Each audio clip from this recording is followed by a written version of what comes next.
What is fallacy? A fallacy is a mistaken belief or maling paniniwala, a faulty argument, or an incorrect way of reasoning. It's like a flaw in your thinking that leads to a wrong conclusion. Merong iba't ibang different types of fallacies, but they all share one thing in common. They make an argument seem really more convincing than it really is. Upang mas lalong maintindihan kung ano ang fallacy, panoorin ang commercial na ito.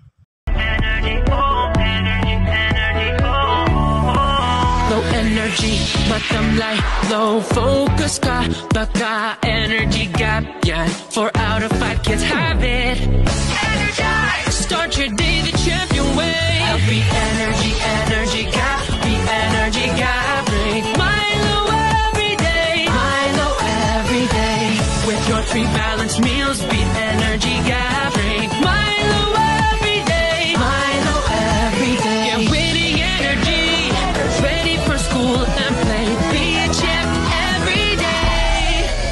Healthy energy, energy gap, the energy gap. Drink Milo every day, Milo every. Healthy energy, energy gap, the energy gap. Drink Milo every day, Milo every day.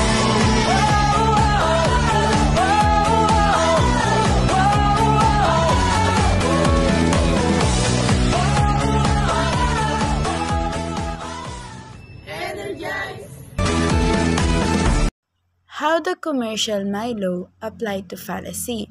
Ang pag-apply ng commercial na Milo sa fallacy ay medyo tricky dahil ang mga commercial ay kadalasang gumagamit ng mga strategy sa pangungumbinsi na hindi naman laging naglalayon na magkamali. But here are some examples of how certain types of fallacies can be seen in commercials. Ang ad hominem ay isang Latin word meaning against the person. Kamukha lang siya ng debate and madalas din ito nangyayari sa debate. Itong ad hominem ay ang focus niya ay sa personal na pagkatao o ang katangian ng isang tao sa halip na mag-focus sa argumento nila. Example, person B dismisses person A's argument about renewable energy by attacking their age and experience rather than addressing the actual issue. Dito sa example ko ay inatake niya ang pagkatao niya para maiwas or mailiis siya sa argumento at mag-focus sa isang personal na atake laban sa kanya. Appeal to force. Ito daw yung kapag isang tao gusto niyang mapasang-ayon ng isa, pagbabantaan niya ito. Tatakutin niya kung ano man gusto niyang gawin para lang mapasang-ayon to. Example, a boss saying if you don't agree with my idea, you lose your promotion.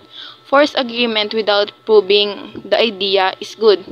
Ito yung yung halimbawa isang tao, sinabi niya sa tauhan niya na kapag di ka sumunod sa akin, mawawala yung promotion mo.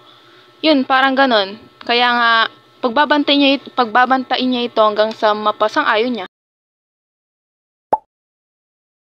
Appeal to emotion. So yung appeal to emotion po is parang instead of mag-present ng facts, mas more daw po sa manipulation. Na-manipulate daw po yung mind ng emotion ng mga tao para makumbinsihan sila.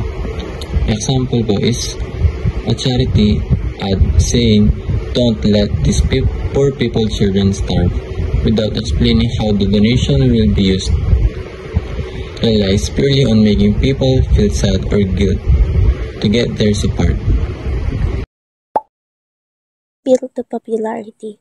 In simple words, iniisip mong tamang isang bagay o desisyon dahil maraming tao ang gumagawa o naniniwala dito, nang hindi man lang isinasaalang-alang kung ito pa talaga ang pinakamabuting pagpipilian. It's like following the crowd without questioning if it's the best choice. For example, everyone is buying this product, so it must be the best. Just because something is popular doesn't mean it's the best. Always check if it's right for you. Appeal to tradition ay ang paniniwala na tama ang isang bagay o gawain dahil matagal na itong ginagawa o nakasanayan na.